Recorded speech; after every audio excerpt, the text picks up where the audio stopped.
একটা জাদুর রাজ্য ছিল যেখানে আকাশে ভাসত রঙিন মেঘ আর চারদিকে ছড়িয়ে থাকত আলো আর সৌন্দর্য।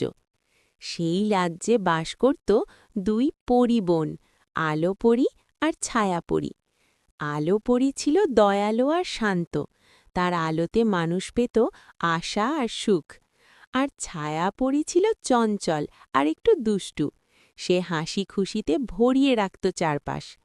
কিন্তু একদিন হঠাৎ করে সবকিছু বদলে গেল। আকাশ ঢেকে গেল কালো মেঘে, চারদিকে ছড়িয়ে পড়ল ভয়ঙ্কর অন্ধকার। মানুষজন ভয়ে কাঁপতে লাগল, রাজ্য যেন হারিয়ে ফেলল তার আলো। তখন দুই বোন বুঝল এভাবে আর চলতে পারে না। তারা একসাথে সিদ্ধান্ত নিল এই অন্ধকারের শেষ করতেই হবে। দুজন মিলে বেরিয়ে পড়ল এক অজানা পথে। ঘন জঙ্গল, রহস্যময় শব্দ আর চারদিকে অজানা ভয়। তবুও আলো পরীর আলো তাদের পথ দেখাতে লাগল। শেষে তারা পৌঁছল এক ভয়ঙ্কর গুহার সামনে, যেখান থেকে বেরোচ্ছিল কালো শক্তি। গুহার ভেতরে লুকিয়েছিল এক দুষ্টু জাদুকর, যে পুরো রাজ্যকে অন্ধকারে ডুবিয়ে দিতে চেয়েছিল।